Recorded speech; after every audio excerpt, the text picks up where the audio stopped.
क्या आपने कोई ऐसा पौधा देखा है जिसे मिट्टी के ऊपर रखने से उसकी जड़ें बन जाती हैं? आज की वीडियो में मैं आपको दिखाने वाली हूँ कि किस पौधे को आप सिर्फ मिट्टी के ऊपर फेंक भी देते हैं, जस्ट सिंपली रख देते हैं, फिर भी उसकी जड़ें बन जाती हैं। आपको अलग से उसे मिट्टी में लगाने की ज़रूरत नहीं है, बहुत ही ईज़िली ग्रो प्लांट है। आप इसे इंडोर और आउटडोर दोनों ही जगहों पे बहुत आसानी से ग्रो कर सकते हैं। हैंगिंग बास्केट के लिए यदि कोई आप आइडियल प्लांट ढूँढ रहे हैं, तो आप इस प्लांट को ज़रूर लगाइए और सबसे अच्छी बात है, एक बार यदि खरीद कर लाते हैं आप इसे, एक प्लांट से न जाने कई प्लांट तैयार कर सकते हैं और इसमें जड़ों के गलने की कोई समस्या नहीं है, इसकी जड़ें कभी भी गलेंगी नहीं। जिस तरीके से मैं आपको बता रही हूँ, उस तरीके से आप इसे लगाएँ। इसमें जड़ें समझ लीजिए ऑलरेडी बनी होती हैं। ये जो आप देख रहे हो, ये स्पाइडर प्लांट है और आप देखो इस स्पाइडर प्लांट को यहाँ से उठा करके मैंने जस्ट ऐसे ही मिट्टी के ऊपर रख दिया था। देखिए कुछ इस तरीके से इसकी जड़ें दिखाई पड़ती हैं और इसे सिर्फ आप मिट्टी के ऊपर यदि रख देंगे तो ये नया प्लांट ग्रो हो जाएगा, जैसे अभी मैं आपको दिखा रही हूँ। देखिए, यदि इसकी जड़ें आपको दिख रही हैं, यदि मैं इसके मिट्टी में लगाती तो वो दूसरे तरीके का दिखता, इतना तो आपको समझ में आ रहा है। ये जड़ें अपने आप मिट्टी के संपर्क में आते ही अपने आप ही डेवलप हो गई हैं, इन्हें अलग से कुछ करने की ज़रूरत नहीं पड़ती है। तो ये ऐसे प्लांट हैं जिन्हें मिट्टी के ऊपर सिर्फ आपको रख देना है, मॉइस्चर लेकर के ये जड़ें अपने आप ही बना लेते हैं। जाहिर है ऐसे प्लांट को आप अपने घर में ज़रूर रखना चाहेंगे और एक प्लांट से न जाने कई प्लांट बन जाते हैं। बस इस तरीके से रख दीजिए, 4 से 5 दिनों में जड़ें बन जाएंगी, सिर्फ मॉइस्चर मिलना चाहिए। कई लोगों की शिकायत थी, कमेंट सेक्शन में क्वेश्चंस थे कि उनका स्पाइडर प्लांट सर्दियों में खराब हो जाता है। एक ही रीज़न हो सकता है स्पाइडर प्लांट के खराब होने का और वह है ओवर वाटरिंग। स्पाइडर प्लांट को हमेशा ओवर वाटरिंग से बचाइए। यदि आपने हैंगिंग बास्केट में लगा रखा है तो उसे नीचे उतार कर देखिए, ज़रूर उसमें वीड्स वगैरह उग आए होंगे। जो वीड्स होते हैं ये जंगली खरपतवार होते हैं, जो कुछ भी पोषक तत्व आप अपने प्लांट को देते हो या बहुत जल्दी खींच लेते हैं। इसलिए आप देखना आपके पौधे से ज़्यादा ग्रो इस वीड्स की हो रही होती है। इसलिए यदि हैंगिंग बास्केट में पौधा है तो इसे नीचे उतार करके उससे सारे वीड्स वगैरह देखिए, अब क्लियर नज़र आ रहा है। जिस तरीके से आज आपको मैं बता रही हूँ ऐसे लगाइए, आपको कोई मेहनत करने की ज़रूरत नहीं पड़ेगी। और जो लोग ऐसा लिख रहे हैं कि उनका स्पाइडर प्लांट खराब हो जाता है नर्सरी से लाने के बाद, बिल्कुल भी खराब नहीं होगा। आप क्या कीजिए, खाद देने के पहले आप स्पाइडर प्लांट में गुड़ाई कर दीजिए और अभी सर्दियों में एक बार आप फर्टिलाइज कर दीजिए। उसके बाद अपने स्पाइडर प्लांट को ऐसे जगह पे रखिए जहां इसे अच्छे से धूप मिल सके। यदि आपने इंडोर में रखा हुआ है तो जहां फिल्टर्ड छन के सनलाइट आ रही है, ऐसे जगह पे रखें, बिल्कुल अंधेरे में ना रखें। हो सके तो अभी जो ओस वगैरह और जो कोहरा जो पड़ रहा है, जैसे उत्तर भारत में सभी जगह ओस और कोहरे का बहुत ज़्यादा अभी टेम्परेचर बहुत ज़्यादा लुढ़का हुआ है। ऐसे में यदि आप किसी ढके हुए प्लेस के पास रखेंगे तो इसके पत्ते जो है जलेंगे नहीं। यदि ओपन में भी रखते हैं तो ये हार्डी प्लांट है, ये खराब नहीं होता है। जैसा कि आप देख रहे हो सर्दियों में मेरा प्लांट बहुत ही स्वस्थ नज़र आ रहा है।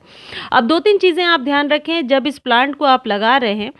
ये ध्यान रखें कि जो बर्तन, जो कंटेनर आपने लिया है, उसकी गहराई थोड़ी ज़्यादा होनी चाहिए। चौड़ाई ज़्यादा हो या ना हो, लेकिन गहराई ज़रूर होनी चाहिए, क्योंकि इसके जड़ों को नीचे से फैलने के लिए थोड़ा डीप कंटेनर चाहिए होता है। बहुत शैलो कंटेनर में यदि आप इसे लगा देंगे तो ये अच्छा परफॉर्म नहीं करता है। अब इसके लिए मैं आपको फर्टिलाइज़र बता देती हूँ। पानी आप सप्ताह में 1 बार ही दीजिए और जो चाय पत्ती होता है वह नाइट्रोजन का बहुत ही अच्छा स्रोत होता है। आप कोशिश कीजिए यूज्ड टी लीफ ले लीजिए। यूज्ड टी लीफ को थोड़ा धूप में सुखा लीजिए। 1 चम्मच आपको 1 लीटर पानी में लेना है और थोड़ी-सी कॉफ़ी उसमें डाल लीजिए। यदि इन दोनों में से कोई एक चीज़ भी लेंगे तो हो जाएगा, दोनों लेते हैं तो वेल एंड गुड है। ये दोनों कैल्शियम का बहुत अच्छा स्रोत है। कैल्शियम और नाइट्रोजन हरे जो लीफी प्लांट्स होते हैं उन्हें बहुत ज़्यादा मात्रा में चाहिए होता है। अब इसके बाद आप थोड़ा-सा लेंगे चूना। आप चाहें तो चॉक भी इस जगह पे ले सकते हैं। ये चूना बहुत आसानी से आपको पान के दुकान पर मिल जाएगा या किसी भी शॉप पर ले सकते हैं, या फिर आप चॉक ले लीजिए। चॉक वाला उपाय मैं बहुत बार आप लोगों को बता चुकी हूँ। इस जगह पे आप चॉक भी घोल सकते हैं। सिर्फ 1 इंच 1 लीटर पानी में चॉक डालना है। यदि आप ये चॉक पाउडर डाल रहे हैं यानी चूना पाउडर डाल रहे हैं तो 1 टेबल स्पून से ज़्यादा नहीं डालना है। इस प्रक्रिया को आप हर एक 15 दिन पर दोहरा सकते हैं, यानी फर्टिलाइज़ कर सकते हैं, लेकिन ओवर वाटरिंग से बचाएँ। और ये है नीम की खली। वैसे मैंने तो नहीं देखा कि किसी प्रकार के फंगस वगैरह लगने की समस्या हुई है, लेकिन सर्दियों में यदि नीम की खली थोड़ी-सी हम दे देते हैं, तो इसकी जड़ों को डेवलप होने में थोड़ा ताकत ज़्यादा मिल जाता है और रूट रॉट वाली प्रॉब्लम नहीं होती है।